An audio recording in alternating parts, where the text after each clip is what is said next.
Delhi police की ओर से यौन उत्पीड़न के मामले में दिल्ली की एक अदालत में पॉक्सो एक्ट के तहत ब्रजभूषण के खिलाफ केस दर्ज की क्लोजर रिपोर्ट स्वीकार कर ली गई। कोर्ट ने पॉक्सो केस बंद करने का आदेश दिया है। पॉक्सो केस में बरी होने के बाद पूर्व भाजपा सांसद और भारतीय कुश्ती महासंघ WFI के पूर्व अध्यक्ष ब्रजभूषण शरण सिंह ने कड़े तेवर दिखाए। उन्होंने कहा कि मैं हमेशा से यही कहता रहा हूं कि सत्य परेशान हो सकता है लेकिन पराजित नहीं। साथ ही उन्होंने छेड़छाड़ कानूनों के दुरुपयोग की बात कही। इस पर सरकार से हस्तक्षेप की मांग भी कर दी है। अब इन सब के बीच ब्रजभूषण शरण सिंह एक बार फिर से सुर्खियों में हैं, क्योंकि वह काफ़ी कड़े तेवर भी दिखा रहे हैं। ब्रजभूषण शरण सिंह ने कहा कि महिलाओं की सुरक्षा के लिए बनाए गए कानूनों का दुरुपयोग विरोधियों को दबाने के लिए हथियार के रूप में किया जा रहा है। उन्होंने यह भी कहा कि जो महिलाएं शिकायत लेकर सामने आई थी, उन्होंने एक सुनियोजित योजना के तहत यह किया था। अयोध्या में एकत्र 10,000 समर्थकों की भीड़ के सामने ब्रजभूषण ने कहा कि मैंने हमेशा भगवान पर विश्वास रखा, न्यायपालिका सत्य पर भरोसा किया। जब मुझ पर आरोप लगाए गए, मैंने उसी दिन कहा था कि मैं निर्दोष हूं।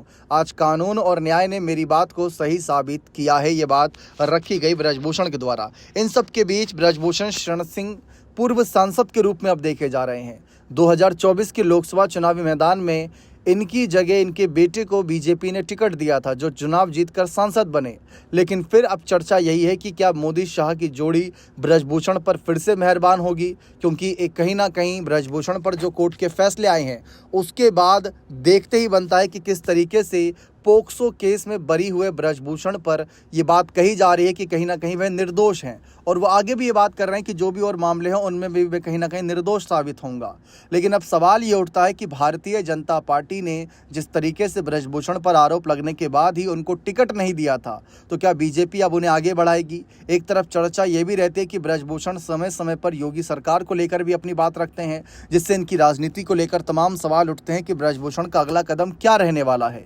क्योंकि अगर आप देखें तो अब जिस तरीके से इस केस से बरी हुए और बीजेपी ने उनको टिकट नहीं दिया था, तो ऐसे में समझने वाली बात यह है कि क्या बीजेपी को अपने सांसद पर भरोसा नहीं था, जबकि ब्रजभूषण चुनाव लड़ने के लिए एकदम फिट थे, जनता उनको सपोर्ट कर रही थी।